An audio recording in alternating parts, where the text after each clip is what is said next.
नमस्कार, मैं हूं राहुल शर्मा। आप देख रहे हैं आज की सबसे बड़ी खबर और सबसे बड़ी खबर हम चुनाव की कर रहे हैं। दिल्ली और मिल्कीपुर, इस चुनाव की तारीख का ऐलान हो गया। चुनाव आयोग ने ऐलान कर दिया है 5 तारीख को चुनाव है दिल्ली में और 8 तारीख को नतीजे और मिल्कीपुर में भी यही है।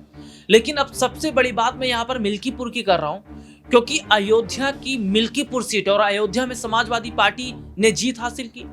अवधेश प्रसाद यहां से सांसद बन गए और यही वजह है कि योगी आदित्यनाथ के लिए ये बहुत बड़ी सीट है।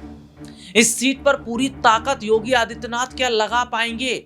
लेकिन अब ऐसे में एक सवाल ये भी खड़ा हो रहा है कि क्या बीजेपी अपर्णा यादव पर भरोसा करेगी? क्या अपर्णा यादव को ऑफर दे सकती है ये सीट? क्योंकि अपर्णा यादव से बहुत पहले सवाल किया जा रहा था कि क्या अपर्णा यादव को अगर मिल्कीपुर से उतारते हैं या कहीं और सीट से उतारते हैं तो वो उतरेंगी। तो अपर्णा यादव ने कहा था कि वो ये चाहती हैं कि उन्हें चुनाव में उतारा जाए। और देखिए, सबसे बड़ी बात है कि यही वजह नाराजगी की रही अपर्णा यादव की कि वो करहल में प्रचार प्रसार नहीं करने गए। करहल में जहां से तेज प्रताप यादव मैदान में थे, बीजेपी से अनुजेश मैदान में थे और ये बात कह रही थी कि अपर्णा यादव कि वो परिवार के खिलाफ कभी नहीं जाएंगी और परिवार यानी कि यादव परिवार।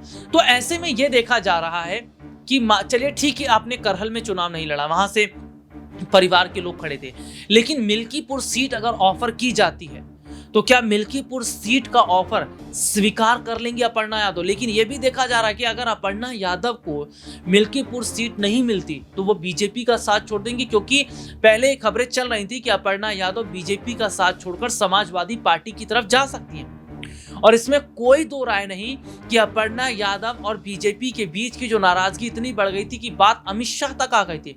गृह मंत्री अमित शाह ने अपर्णा से फोन पर बात की, जिसके बाद अपर्णा को समझाया बुझाया गया और अपर्णा को मनाया गया।